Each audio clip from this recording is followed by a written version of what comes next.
వేరే, ప్రొసీజర్స్ వేరే. మనం ఇక్కడ టీవీ డిబేట్లో కూర్చొని మాట్లాడినట్టు కోర్టు జడ్జి గారు అక్కడ ఇవ్వరు.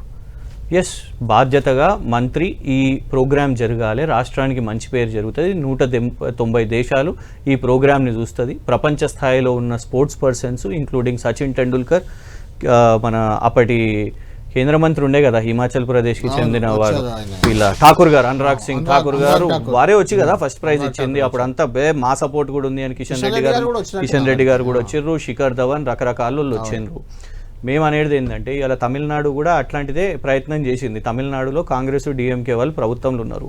ఇక్కడ మేమేమంటున్నామంటే డెఫినెట్గా రెస్పాన్సిబిలిటీ మేము తీసుకున్నాం. ప్రొసీజరల్ ల్యాబ్సా కరప్షనా అనేది మీకే క్లారిటీ లేదు. అందరు చెప్పేది ఏంటిది, క్రిమినల్ మోటివ్ ఏంటిది ఇలా అనేది క్వశ్చన్.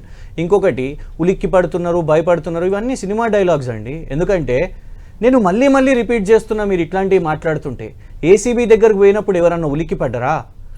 మీరు ఈడీకి పిలిచినప్పుడు ఎవరన్నా ఉలిక్కి పడ్డరా?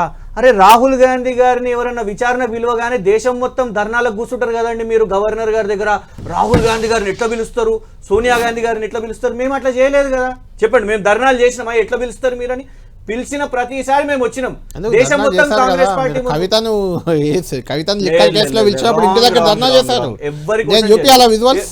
కవిత ఇంటి దగ్గర ధర్నా చేశారు. మీరు ఇంటి దగ్గర ఎవరన్నా అభిమానులు వస్తే ధర్నా ఎందుకంటారండి? మేము ఈడీ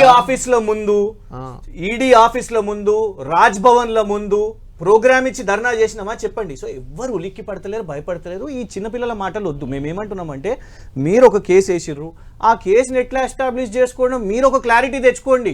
ముఖ్యమంత్రి గారు, పిసిసి ప్రెసిడెంట్, వాళ్ళ ఎమ్మెల్యేలు, ఎమ్మెల్సీలు అందరు కూర్చొని ఒక లైన్లో మాట్లాడుకోండి. ఇది మేము మాట్లాడాలి. ఎందుకంటే మీకే ఒక గ్యాప్ ఉన్నది. మీకు అందులో కనీసం ఆ ఎఫ్ఐఆర్లు ఏమున్నదో కూడా మీకు తెలియదు. ఆ డబ్బులు వచ్చినాయి కూడా మీ వల్ల నష్టం జరిగింది వాళ్ళ. నేను అందుకే సూటిగా అడిగిన. ఇక్కడ క్లియర్గా నా పాయింట్ ఏంటిదంటే డెక్కన్ సిమెంట్స్ ఎందుకు నేను లాగినాను అంటే మీరు సిస్టమ్ అని 10 సార్లు, ఒక 20 సార్లు సిస్టమ్ అన్నారు కదా. ఆ సిస్టమ్ మీ చేతుల్లోనే ఉంది.